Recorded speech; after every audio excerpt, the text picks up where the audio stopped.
Hello, j'espère que vous allez bien. Je suis Fanny de Cozy Little World et on se retrouve aujourd'hui pour un nouveau hack de mon patron, le sweat Capitol. Capitol, si vous ne le connaissez pas, c'est le sweat oversize par excellence. Avec de multiples versions, vous avez des versions très simples, des versions plus élaborées. Je vais vous mettre des petits dessins techniques sur l'image pour que vous voyez mieux le modèle.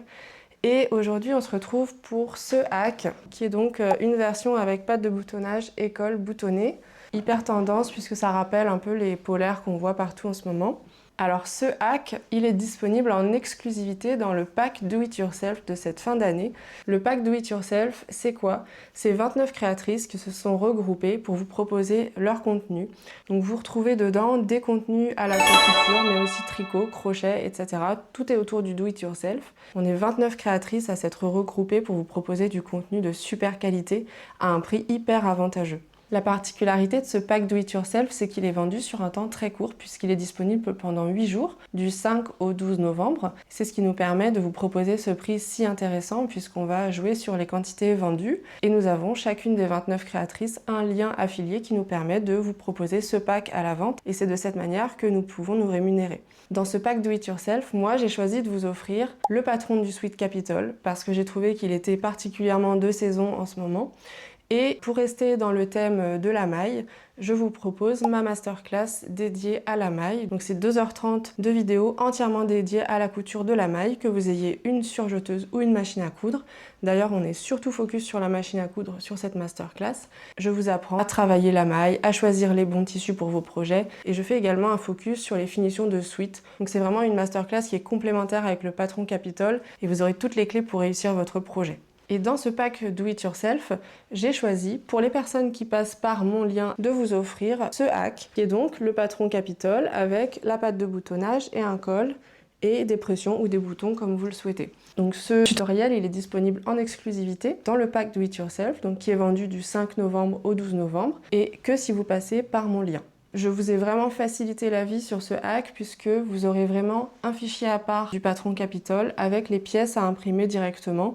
Vous n'avez pas de modifications à faire, elles seront déjà toutes faites pour toutes les tailles, donc du 34 au 52.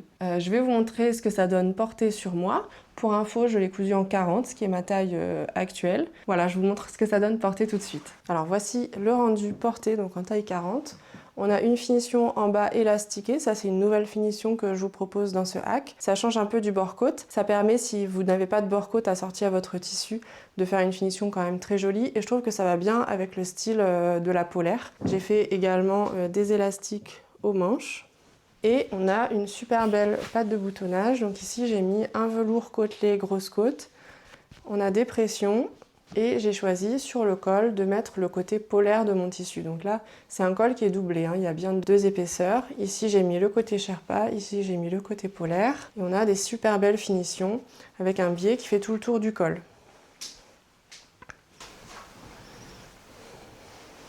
C'est vraiment hyper confortable, hyper chaud. Alors mon tissu est particulièrement épais, mais c'est vraiment très agréable à porter. C'est un montage qui est hyper simple, vraiment il n'y a pas de difficulté du tout sur le montage du col, etc. Il faut juste être précis quand on pose le biais. Et la seule difficulté à la rigueur, ça va être l'épaisseur de tissu à gérer. Là, ça va dépendre de votre machine, de votre surjeteuse, de votre expérience aussi. Là, moi j'ai choisi un tissu particulièrement épais, ce qui ne sera pas forcément votre cas. J'ai eu un peu de mal à poser les pressions, pour tout vous avouer. Mais j'ai fini par y arriver. Et au niveau du choix des tissus, ça va être exactement comme pour le Sweat Capitol. Vous pouvez vous tourner vers du Sweat Molleton, du French Terry pour un rendu un petit peu plus léger, du Sherpa, de la polaire, voilà. Du moment qu'il y a de l'extensibilité, ça marchera. En termes de matériel sur cette version-là, on a également un tissu contrastant là que vous pouvez choisir de mettre. Un velours, un tissu technique un petit peu imperméable comme du Kawaii, ça peut être très sympa et c'est assez tendance en ce moment. Et après, on a des pressions ici à griffes en métal. Attention, si votre tissu est vraiment très épais, ce qui était mon cas ici, des pressions anorak auraient peut-être été plus adaptées. Mais là, j'avais des pressions de la bonne couleur du biais, donc du coup, je me suis un petit peu entêtée sur ces pressions en jersey. J'ai eu un petit peu de mal à les poser, mais ça a fini par le faire avec des bonnes techniques. Je commence à avoir l'habitude maintenant. Et sinon, on a également de l'élastique, donc pour les finitions en bas et ici. Après, si vous préférez faire une finition en bord-côte comme proposé dans le patron initial, vous pouvez tout à fait le faire, il n'y a pas de souci. Mais ça vous permet, si vous n'avez pas de bord-côte assorti, d'avoir une finition quand même très sympa. Je pense vous avoir tout dit. La vente se fait du 5 novembre au 12 novembre. Je vous mets du coup dans la description de la vidéo mon lien affilié, donc qui vous permet d'acheter le pack si vous le souhaitez, et donc de bénéficier de ce hack qui est offert avec le pack. Je vous mets également plein de ressources comme des articles de blog et tout ça, n'hésitez pas à regarder, ça peut vous aider. Je vous souhaite un bon visionnage du tuto et à très bientôt. Alors nous allons commencer par coudre la patte de boutonnage. Mes pattes de boutonnage sont en velours, donc ça c'est un tissu chaîne et trame, velours grosse côte en coton. Vous avez 2 pièces pour la patte de boutonnage et je les ai entoilées avec un entoilage assez léger. J'ai également plié en deux chaque patte de boutonnage. J'ai passé un coup de fer à repasser et sur un côté, j'ai plié la marge sur 1 cm. J'ai également, parce que j'utilise un velours, marqué avec un petit point de stylo le haut de la pièce, parce que quand vous cousez du velours, c'est important que le tissu soit positionné dans le même sens sur toutes les pièces. Vous allez positionner une de vos pattes de boutonnage, comme ceci, au bord du devant, et vous allez piquer ici à 1 cm. Et vous faites pareil sur la deuxième. Voilà, j'ai cousu mes 2 pattes de boutonnage. Donc à 1 cm, on va les mettre comme ceci et on va venir ici passer un coup de fer à repasser pour que ça soit bien plat. Alors si votre tissu est épais, vous pouvez dégarnir un petit peu la marge. Ici, je vais dégarnir la marge du tissu le plus épais. Je vous rappelle qu'ici, on aura des pressions, donc il faut quand même qu'on ait la place de pouvoir mettre nos pressions. Je vais couper la marge à peu près à la moitié, ici.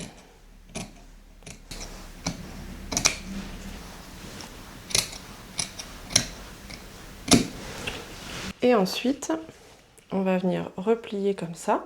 C'est très facile si vous avez bien déjà pré-plié. Et on va venir faire une surpiqûre ici tout le long. Donc je vous conseille plutôt de la faire côté endroit. Elle sera un petit peu plus jolie. À la machine à coudre au point droit tout simplement. Voilà, donc là mes pattes de boutonnage sont cousues et surpiquées. On va pouvoir passer à l'assemblage des épaules. Prenez vos 2 pièces devant et vous les mettez endroit contre le dos. Et vous allez assembler par les épaules. Donc moi l'endroit pour le dos va être le côté Sherpa. Donc je vais positionner mon dos ici et mes devants. Donc pour moi c'est la polaire qui est l'endroit, endroit contre endroit. Voilà, et là moi je vais assembler à la surjeteuse. Vous pouvez également le faire à la machine à coudre si vous n'avez pas de surjeteuse. Alors nous allons passer à la couture du col. Donc moi j'ai choisi de faire mon col dans ce tissu et donc d'avoir l'extérieur en Sherpa et l'intérieur en polaire. Donc ce qui sera contre la peau en polaire. J'ai entoilé un des 2 cols juste ici, là où il y aura les pressions. Je n'ai pas entoilé côté Sherpa. Là c'est vraiment propre à mon tissu, je trouvais que c'était pas hyper adapté. Comme c'est très texturé, selon le tissu que vous avez, vous pouvez choisir d'entoiler les 2 cols évidemment. On va l'épingler sur l'encolure. Donc j'ai bien marqué mon milieu dos ici et je vais venir positionner mon col extérieur au niveau du repère milieu dos.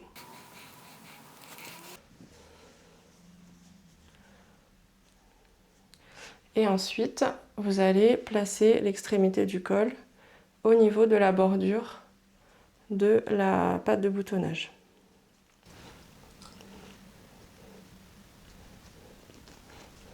Ici, il y aura un biais en fait qui va venir faire tout le tour et qui va recouvrir ça jusqu'ici. Donc maintenant, on va épingler. Mon tissu là est un petit peu extensible, donc j'ai choisi la pièce patron avec de l'élasticité. Mais si j'avais utilisé le velours par exemple, qui est un chaîné trame, j'aurais choisi la pièce colle pour le chaîné trame. Donc ici, je ne l'ai pas sur ma pièce parce que je ne l'ai pas encore positionné sur le patron, mais vous avez un repère qui vous permet de positionner le col sur l'épaule. Je fais attention de bien mettre mes marges de couture vers le dos. Donc là on est bien sur le col extérieur. Si jamais comme moi vous utilisez des tissus différents. Je finis d'épingler, je vais piquer à 1 cm à la machine et ensuite on va passer au col intérieur. Voilà, j'ai cousu mon col extérieur et maintenant on va épingler le col intérieur. Donc on retourne le devant et donc là je veux la polaire sur l'intérieur. Donc je vais épingler comme ceci. Et là c'est exactement la même chose. Je prends mon milieu dos et je l'épingle sur mon repère, milieu dos, ici. Et j'épingle tout mon col. Le devant et le dos sont pris en sandwich entre les deux cols. Et je vais piquer tout ça à 1 cm. Alors j'ai cousu le deuxième col. Donc voici ce que ça donne. Ici j'ai mon col extérieur et ici j'ai mon col intérieur. Moi j'ai beaucoup d'épaisseur ici, donc je vais dégarnir les marges du col.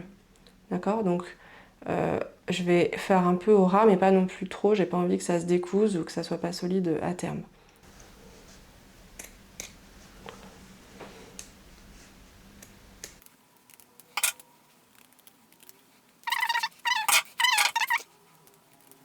Et voilà. Alors vous allez vous demander pourquoi je ne coupe pas celle-ci. Je trouve que ça apporte un petit peu de corps et que quand on coupe toutes les marges de couture au ras, ça a tendance à faire un peu un effet petit boudin. On pourrait tout à fait envisager ici de faire une surpiqûre pour tout aplatir. Ça dépend de votre tissu, faites votre choix en fonction du tissu. Alors là, ce que je vais faire maintenant, c'est que je vais mettre un petit coup de fer déjà pour bien aplatir ces coutures-là.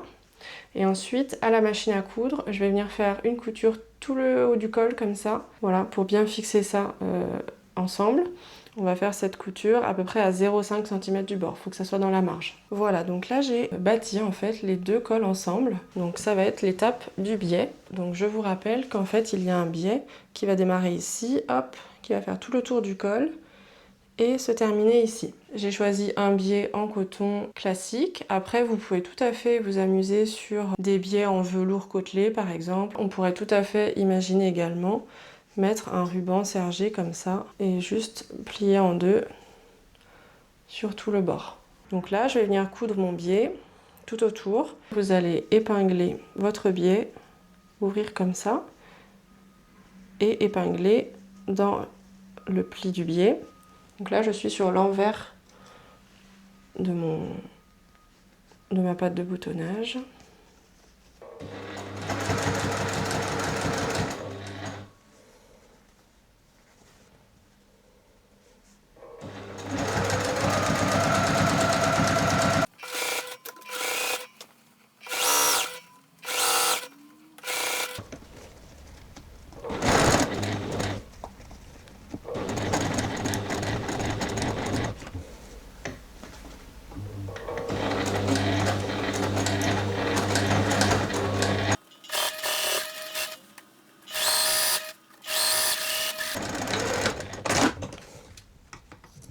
J'ai cousu le premier côté du biais et maintenant on va du coup le replier sur l'endroit et coudre une surpiqûre. Si jamais vous voyez que vos marges de couture ici notamment ou au niveau des épaisseurs sont trop épaisses, n'hésitez pas à recouper un petit peu, c'est ce que j'ai fait ici pour que le biais vienne bien se positionner et le but c'est de venir coudre sur la même piqûre qui a été faite précédemment. Une fois qu'on aura fait ça, il ne restera plus qu'à mettre les pressions et la patte de boutonnage sera terminée. Il restera à assembler le sweat comme on le fait d'habitude, sauf que là je vais vous proposer une finition avec des élastiques en bas des manches et à la taille, ce qui n'est pas le cas dans le patron de base. Voilà, le biais est cousu. Je vous montre ce que ça donne de plus près. Donc voilà ce que ça donne. Donc ici le côté intérieur tout doux en polaire. Voilà. Il restera du coup à mettre les boutons pression. Et maintenant, la prochaine étape, c'est de prendre l'autre pièce du devant, donc celle du bas qui est en un seul morceau, et de venir la coudre endroit contre endroit au devant ici. En prenant bien en compte que ça, hop, ça va être comme ça, et que ça vient se superposer comme ça. On peut le bâtir à la machine à coudre, comme ça, ça ne bouge plus. Et ensuite, on va épingler le bas du devant à toute cette ligne-là et piquer 1 cm. Du coup, j'avais bâti ici mes pattes de boutonnage pour que ça tienne bien et j'ai cousu du coup la partie basse du devant, donc endroit contre endroit, comme ceci, à 1 cm. Et voilà ce que ça donne. Et ensuite, le sweat va se coudre exactement comme le sweat Capitol classique, donc tel qu'il est montré dans le tutoriel vidéo sur YouTube du patron. Donc là, on va coudre les manches, ensuite on va fermer les côtés. Et sur cette version-là, c'est l'occasion de vous montrer une autre finition, puisque je ne vais pas utiliser de bord-côte, mais je vais mettre des élastiques en bas des manches et en bas du sweat.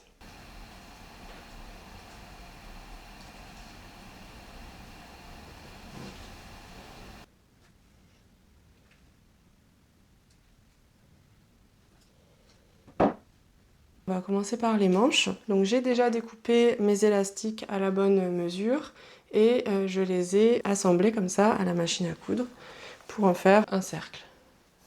Donc là c'est la bande de hanche et là c'est la bande pour les poignets. On va commencer par les poignets. Ce que vous allez faire déjà c'est diviser votre bande en deux. Donc on va déjà marquer un repère ici. Je ne l'ai pas marqué sur le raccord ici pour éviter les épaisseurs. Et en face vous faites le même repère. Donc vous pliez tout simplement en deux votre élastique et vous marquez les deux extrémités. On va faire pareil sur la bande du bas du sweat. Hop.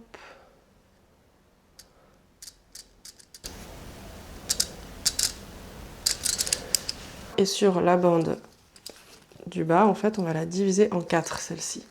Donc là, vous mettez les deux repères l'un sur l'autre et vous allez mettre deux autres repères. Voilà, donc la bande du bas du sweat divisée en 4 et les poignets en 2.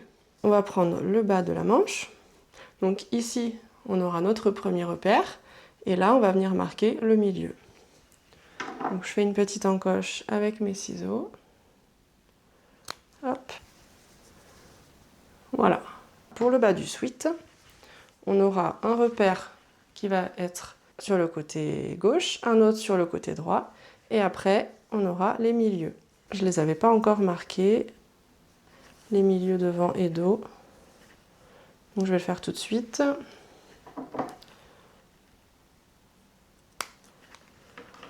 Hop.